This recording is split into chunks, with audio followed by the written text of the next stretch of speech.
Scooped up across 38 countries and up to 75 flavors, Ben & Jerry's is no pint-sized operation. Its two Vermont factories run 24/7, operated by hundreds of flavor makers. Together, they pump out nearly 1 million pints a day. From classic flavors like Cherry Garcia and Half-Baked to flavors on a mission for criminal justice reform and refugee rights. And all of those flavors have to be delicious. Our minimum run size, once we get the flavor to the factory, is 80,000 pints. So not only do we have to love it, but 80,000 fans have to love it too. We visited the St. Albans plant in northern Vermont to see how these famous pints flip their way to our freezers. Ben Cohen and Jerry Greenfield started Ben & Jerry's homemade ice cream in 1978.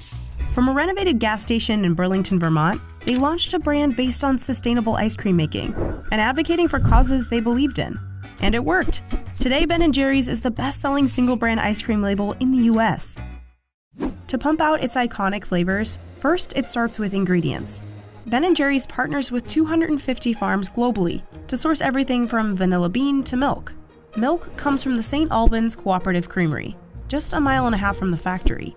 Once the milk's at the plant, it heads to one of these massive 6,000-gallon silos. But before it can be made into ice cream, everyone involved has to suit up, including us.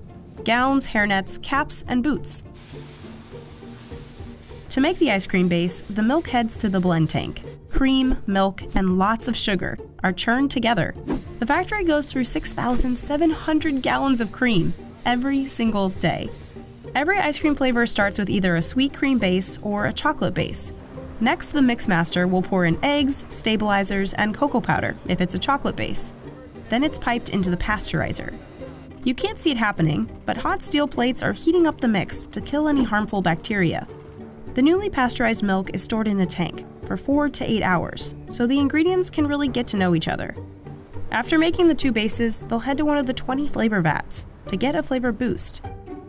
We're always coming up with new flavors, hundreds of flavors a year, and we usually narrow it down to about 3 or 4. We really love to bring our social mission values into our naming process. For example, empowerment to talk about voting rights.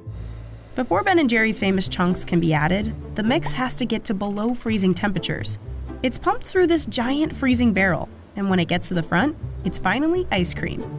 Along the way, it's quality tested, meaning lucky factory floor workers get to taste the ice creams. Then it goes into the first of 2 freezer visits. When it comes out, it's 22 degrees, and somewhere between the consistency of a milkshake and soft serve.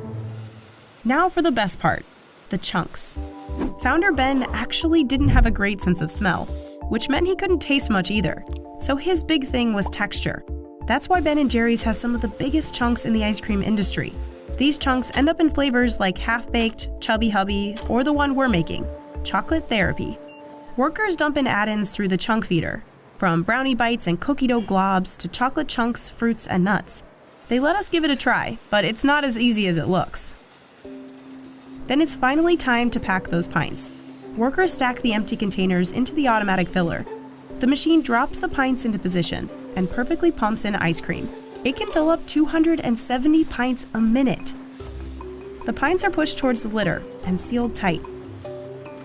At this point, 6 pints every hour are pulled off the line for quality testing. Quality assurance personnel first cut pints open. They're making sure the ingredients are symmetrical and there aren't any big air bubbles. There is a small gap, but that's called what we call a functional void. If we saw large voids, it would be concerning. It's actually quite the workout, as you can tell. They also measure the weight and volume of pints to ensure that the right amount of ice cream makes it into each container. So we know the weight of the ice cream, and anything below 460 is not passable. Now back to the factory line. It's now time for the pints to take a second spin in the freezer. The ice cream has to get even colder, down to minus 10 degrees. The pints travel along the spiral hardener, a corkscrew-shaped conveyor belt inside a freezer. With the wind chill, it can get up to minus 60 degrees in there. After 3 hours, the pints are finally frozen and ready to be packaged. They're flipped over and shrink-wrapped into groups of 8. Together, they make a gallon. But you'll never actually see a gallon tub of Ben & Jerry's ice cream, because the company never wants its ice cream going bad sitting in the back of your fridge. Once the pints are packaged, they're ready to be shipped across the globe. Hey guys, my name's Abby and I'm one of the producers on this video. My favorite flavor is definitely Ben & Jerry's Milk and Cookies, but let me know your favorites in the comments below. And if you have any ideas for the next episode of Big Business, don't forget to hit the subscribe button so you don't miss out.